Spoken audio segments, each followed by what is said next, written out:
Hoje no Tarouba Cidade a gente está falando sobre a questão do incêndio, aquecedores a gás, elétrico. E a gente está falando também sobre a questão de seguro. Será que não é uma questão de um incêndio em casa? O seguro da sua casa ou do seu apartamento vai cobrir? Tenente Luana, quais são os tipos de incêndio mais comuns em Londrina que a gente pode ressaltar aqui? O que a gente mais observa é que normalmente há indícios que seja relacionado à parte do sistema elétrico, né, do dimensionamento do sistema elétrico da residência e também questões de cuidados, né?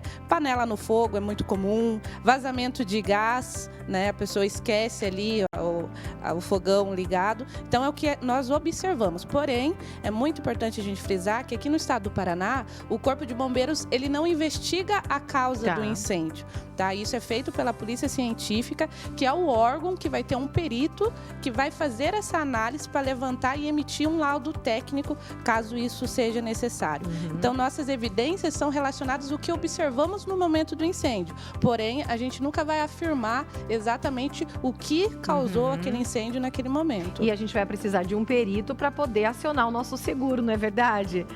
Carolina Fadel. Bom dia, é um prazer dia. estar aqui. Exatamente como a Tenente Luana estava explicando, né? A partir do momento em que você tem um incêndio no apartamento, é necessário que o consumidor acione, né, a corretora, acione a seguradora e a partir desse momento, a seguradora irá exigir uma série de documentos. Dentre esses documentos, é necessário comunicar à polícia fazendo um boletim de ocorrência. Precisa do BO. Precisa do BO. Também é necessário que haja um laudo técnico, né? Uma vistoria. Porque a partir desta vistoria, que a seguradora ela vai conseguir mensurar quais foram os danos causados dentro daquele apartamento e também quantificar o valor da indenização para o segurado.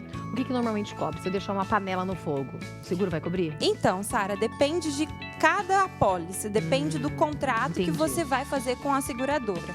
Existem vários tipos de apólice. Então, a partir do momento em que o consumidor ele vai fazer a contratação do seguro, é muito importante que ele leia atentamente todas as cláusulas.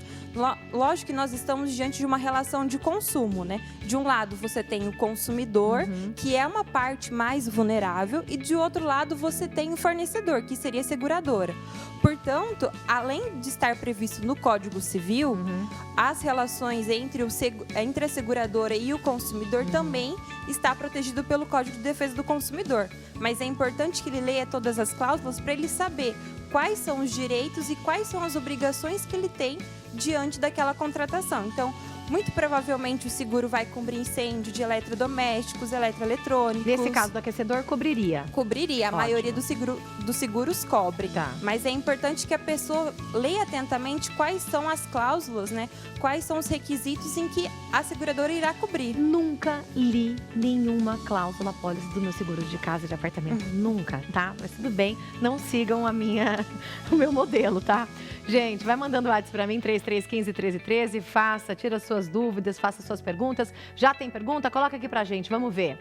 A Yara Ilios, da Zona Norte, perguntou o seguinte: eu tenho um seguro que o banco me ofereceu para danos em casa. Esse tipo de seguro deve cobrir danos provocados por incêndio? E aí, Carolina? Então, né, como nós havíamos comentado agora há pouco. Pode ser que sim, pode ser que não. Pode ser que depende, né? No direito tudo depende. Tudo depende. Então, assim, se no contrato ela tem que averiguar se existe cláusula de incêndio, sim, irá cobrir. Mas na cláusula de incêndio pode ser qualquer tipo de incêndio ou não? Também depende. A cada seguradora ela vai especificar quais são as possibilidades de incêndio. Então, se é incêndio causado por um eletrodoméstico, se é um incêndio causado por um aquecedor, alguma coisa nesse sentido. Então, sempre o consumidor ele tem que estar atento às cláusulas que estão ali dispostas na apólice. Temos mais pergunta? Pode colocar aqui no vídeo pra gente, por favor. A Janaína Barros, do Centro, perguntou: eu comprei um aquecedor, mas ele superaquece, eu tenho medo. Pode ser um defeito de fábrica? E aí? Esse é um detalhe aí preocupante, né? Pode ser, sim. Pode. Mas, em geral, o aquecedor, dependendo do modelo, ele é para isso, né? É para aquecer mesmo, É para aquecer. Então, a recomendação é verificar sempre o modelo que você vai comprar e identificar se ele tem uma regulagem para aquecer um pouquinho menos, né? Então, tentar regulá-lo para aquecer menos. Não precisa aquecer super rápido também o ambiente, né? Tem que tomar esse cuidado, porque quanto mais ele aquece, mais ele está sobreaquecido, mais ele está puxando energia da rede. Então aí são vários problemas, né? Primeiro, questão da tomada, que a gente comentou há pouco, pode desligar um disjuntor, verificar se não existe mais nada junto, ligado a esse equipamento, verificar também se não tem nada perto, né, tenente? Nenhuma coisa que pegue fogo perto, mas principalmente, de repente, nesse caso aí da pergunta, ela reduzir um pouco o valor do aquecimento lá, regular isso para aquecer menos. Não deixar ele tão forte, não deixar tão forte menos. E não deixe ele sozinho, né? E não deixe muito perto, né, gente? Perigoso, né? A gente tem que tomar cuidado mesmo. A gente tem mais pergunta? Coloca aí no vídeo pra gente, vamos ver. A pessoa não quis se identificar, tá? Ela colocou o seguinte: eu moro num apartamento e observo que nem todos os vizinhos, que também possuem aquecedores, têm aquela chaminé. É obrigatório ter? E o condomínio deve exigir isso de todos os moradores? Eu acho que ela tá falando de tipo lareira, né? O aquecedor mesmo? Aquecedor a gás na lavanderia, gás. Tá. O aquecedor a gás, ele sim, é obrigatório ter uma chaminé. Tá. Quando é o a gás de passagem, vai aquecer a água e usa chama, né? Usa fogo, esse precisa ter uma chaminé, sim. Né? Até acho que a tenente pode falar nisso aí. Na verdade, não é objeto, né, de uma vistoria do Corpo de Bombeiros, né, para que faça esse tipo de exigência. O que é técnico, o que é recomendação técnica, é restrita ao instalador e ao responsável pela instalação desse equipamento e as obrigações de segurança dele. Normalmente buscam, né, o Corpo de Bombeiros para dizer, no meu condomínio não está sendo feito tal medida de segurança.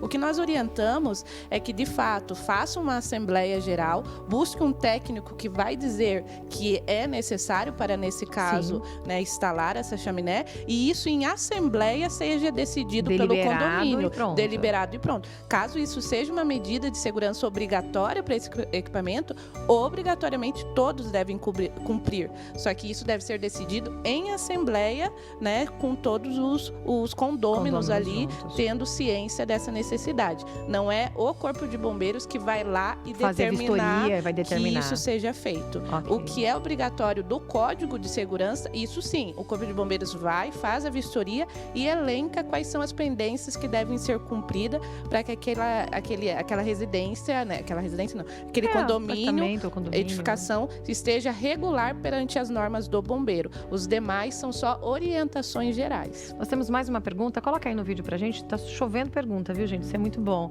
Aí o Cigóis é um assunto sério, né? E é importante a gente falar. Jardim Interlagos perguntou o seguinte: aquecedor a gás é normal quando ligamos sentir um cheiro de gás? Esse cheiro, depois de um tempo do aquecedor ligado, ele desaparece. E aí? A gente já falou aqui na questão da manutenção, né? Então, são 3 etapas para os aquecimentos, para esse tipo de equipamento aí, né? O aquecedor. A primeira etapa é com relação à infraestrutura dele. A segunda etapa é escolher um equipamento adequado. E a terceira é a manutenção dele.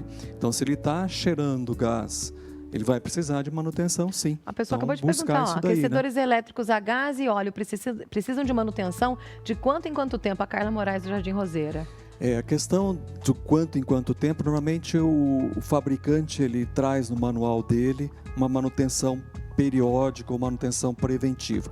Agora, o que o usuário do equipamento, da máquina, precisa é verificar ele mesmo essas manutenções. Então, supervisionar o equipamento, verificar se ele não está sobreaquecendo, como foi uma pergunta anterior aí. Isso é trabalho diário, então esse é trabalho nosso. Então, eu tenho um equipamento igual eu tenho um carro. Todo dia eu vou ligar ele, quando eu vou ligar eu verifico se tem combustível, se o ar-condicionado tá bom, se o pneu tá ok. Ninguém vai vir fazer isso pra gente, né? Não. Vou ligar pro Corpo de Bombeiros para ver que não vai rolar, né, tenente? Você mesmo tem várias ligações Jura? do Corpo de Bombeiros, das mais inusitadas. Eu imagino. Possíveis. Um dia você vai vir aqui só para contar essas ligações inusitadas, né, Carol? Tem história para contar. Agora, acho que uma coisa muito importante, gente, se você estiver sentindo cheiro de gás em casa, não é normal, isso é preocupante, sinal que tá vazando mesmo. Então, é importante que você faça uma manutenção, tá bom? Eu queria agradecer ao engenheiro eletricista Vicente Gôngora. Obrigada, foi um prazer recebê-lo aqui. As portas são abertas, por favor, volte mais vezes. Obrigada, Tenente Luana da Silva Pereira, aqui de Londrina, muito obrigada. A advogada Carolina Fadel, que explicou bastante pra gente. Acho que é importante, a gente tem que saber, porque a gente não sabe, né, Carol? É curioso, a gente contrata o serviço, mas a gente não sabe o que está cobrindo. Igual seguro de carro, é a mesma coisa, né? Com certeza, O consumidor ele tem que estar atento ao contrato, a cláusulas que estão presentes ali na apólice. Por isso que é muito importante. No direito, nós sempre falamos, o contrato é lei entre as partes. Então, é preciso que você saiba quais são os seus direitos e quais são as suas obrigações, né? A partir de uma situação como essa, para que você consiga tomar as medidas cabíveis, tomar uma situação ali, para que você possa agir da maneira correta e para evitar qualquer tipo de situação que coloque em risco a vida das pessoas. Com certeza. Né? Obrigada, Carolina Fadel. Obrigada, gente. Foi um prazer recebê-los aqui, tá bom? Vale lembrar, gente, que o grupo Tarobá de Comunicação é multiplataforma. Agora a gente é TV, rádio, portal, rede social, tudo junto. Você pode acompanhar a gente de onde você estiver. Só você acessar o nosso Facebook, o nosso Instagram, o nosso Twitter também, tá bom? E claro, acesse o nosso portal, tarobanews.com. Ali no Facebook, ó, você está assistindo a gente ao vivo, de qualquer lugar do Brasil e do mundo. E claro que você participa também, você interage com a gente. Acesse o nosso Facebook, tá bom? Pode acessar também o nosso portal, tarobanews.com. Lá você vai ter todas as informações, todos os programas da nossa rede, todas as notícias, as principais notícias da região, de Londrina, do Brasil e do mundo. Tem os blogs também lá. Por lá você também vai conseguir acessar o nosso podcast e muito mais. E claro que tem a nossa rádio, que você pode acessar também, Tarobá FM 101.7. Além de ouvir a nossa rádio, pela nossa rádio, você vai também, olha lá, você vai colocar, volta lá, Tarobá, isso. Você vai também, além de você ouvir, você vai assistir a gente em tempo real, como se fosse uma live, tá bom? Super legal. Então acessa, participe. Nós somos realmente multiplataforma e a gente está aqui para atender você de todas as formas possíveis. Agora eu quero falar uma coisa, assunto muito sério com você. Meu amigo, minha amiga que está assistindo a gente agora, possui um financiamento de veículo. Sabe quando você tem a sensação de que você comprou um carro, mas você está pagando o valor de 2 carros, até de 3 carros? Já aconteceu isso com você? Você sabia que é possível reduzir o valor dos juros desse contrato? Calma, que eu vou explicar agora para você. Esse aqui é mais um caso de sucesso de um cliente, o solucionador. A Célia Regina, ela procurou um dos escritórios e fez uma análise gratuita para verificar o potencial de redução. E adivinha só? A dívida foi reduzida em 79,9%. Eu estou falando de quase 80% de redução total do valor da dívida, tá bom? Não perde mais tempo. Procure agora mesmo a equipe especializada do Solucionador. Faça agora mesmo a sua análise gratuita. O financiamento pode ser de carro? Pode ser de moto? Pode ser até financiamento de caminhão, tá bom? Entre em contato agora com a equipe do Solucionador. Ligue para o número 41 41 22 11 ou mande uma mensagem pelo WhatsApp 99916 2211. Só o Solucionador oferece para você uma análise gratuita e a garantia do contrato. Bora para o intervalo rapidinho. Daqui a pouquinho tem a nutricionista Priscila Teixeira. Vai falar sobre alimentação na síndrome do ovário policístico. Já pode enviar sua pergunta para mim, 3315-1313. Estou esperando. Vou para o intervalo rapidinho, volto já já.